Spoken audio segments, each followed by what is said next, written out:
Attention please. Number 609 to Secretariat Express.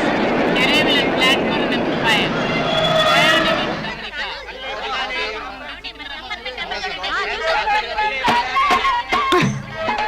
సీతమూడు శ్రీరామా ఎప్పుడు బయలుదేరి ఇప్పుడు వచ్చింది. పోలే మొత్తానికి వచ్చింది. అబ్బా దిగండి, ఆ చటిదారి బుజ్జిదాన్ని తెప్పండి. మీ వాల్కం చూస్తుంటే మిమ్మల్ని కూడా సంకరేసుకోల్లా ఉంది. అబ్బా దిగండి. వస్తున్నా.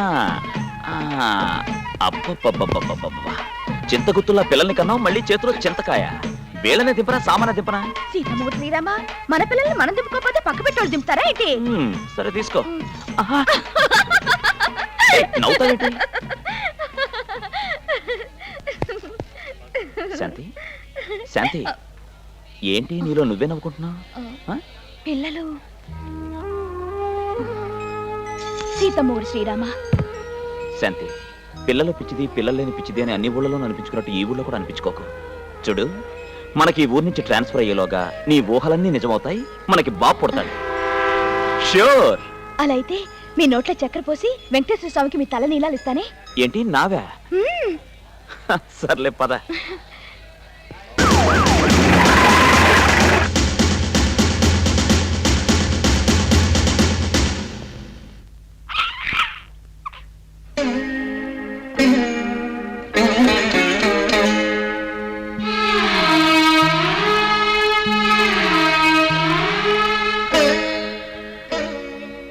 శాంతి,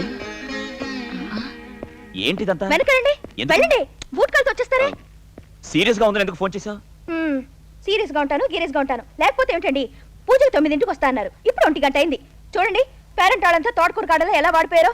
దేవుడేమో ఆకలితో మలమల్లి ఆడిపోతున్నాడు, అందుకే ఫోన్ చేశాను. తప్ప బట్టలు మార్చుకురండి, టైం అవుతోంది.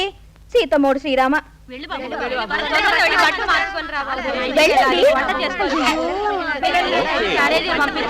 సెక్షన్ లేదు గానీ ఈ పూజలు చేసే వాళ్ళని లాకప్ లో పడేయాలి. ఏంటి దొరికాడా? గుడ్, వాడిని సెల్లో వేయండి. నేను 5 minutes లో వచ్చేస్తాను. వచ్చిన తర్వాత ఇంట్రాగేట్ చేస్తాను. ఓకే? ఇంకో 2 గంటల వరకు ఎవరు మాట్లాడకండి. ఇవ్వను. మీరిద్దరూ గత జన్మలో గంధర్వ పక్షులు.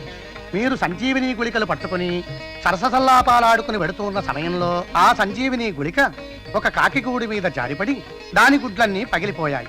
ఆ కాకి మనసు క్షోభిల్లి మీరు వచ్చే జన్మలో దంపతులుగా పుట్టి మీకు సంతానం కలగకుండా ఉండుగాక అని శపించింది. ఆ కాకి హృదయ శాంతి కోసం శాప నివారణార్థం ఈ వ్రతం చేస్తున్నాం. ఇదే లేటెస్ట్ వ్రతం. దేవీం రాజమదయం తదేవాస్త్రాం విశ్వరూపా పజమో వదంతే. పూజ వెంటనే అయిపో, లేకపోతే పోతావు. మంగళం కోసలేంద్రాజ మహనీయ గుణాత్మనే చక్రవర్తి రాజా చార్వరాజ మంగళం వేద.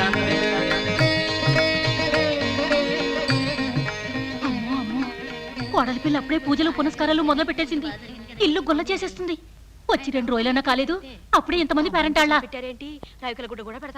చీరలు కూడా పెడతాం, కొంప కూడా రాసిస్తాం. తేరగా వస్తే ఇల్లు కూడా చెంగును ముడేసుకుంటారు. తలుపులు నువ్వు రారా. ఉండవే వాళ్ళప్ప, పప్పు గుత్తి కనపడటం లేదే. రైల్లోంచి నువ్వే తీసావు కదా, అది మామూలు గుత్తి కాదే. మా తాత ముత్తాతల నుంచి పప్పులో తిప్పి తిప్పి అలసిపోయిన గుత్తి. ఏమిటదబ్బా? డబ్బులు ఇదిగో. లాల్చీ చాలా బాగుంది.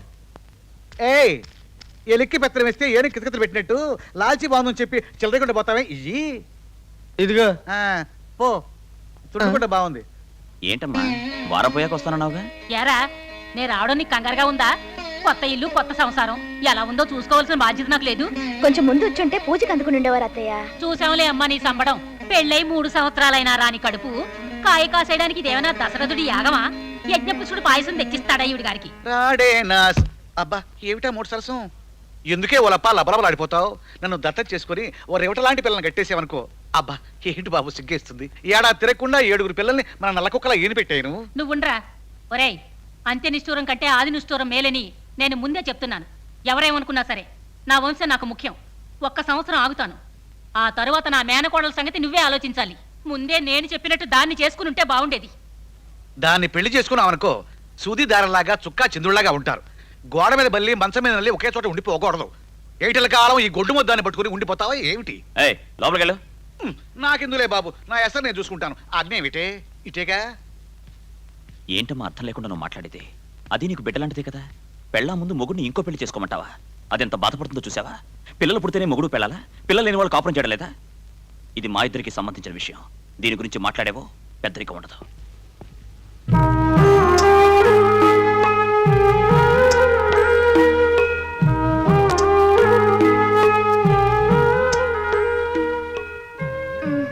ఏంటలా ఉన్నావు? మా అమ్మ చెప్పినట్టు ఇంకో పెళ్లి చేసుకుంటానన్నా? నమ్ముతున్నావు నువ్వు? ఏంటి ఇంకో పెళ్లి చేసుకుంటారా? దాన్ని చంపేను. ఏమండి, నేను మంచిదాన్ని కదా, నాకు పిల్లలు పుట్టలేదని ఇంకో పెళ్లి చేసుకుంటారా? చేసుకోరు కదా.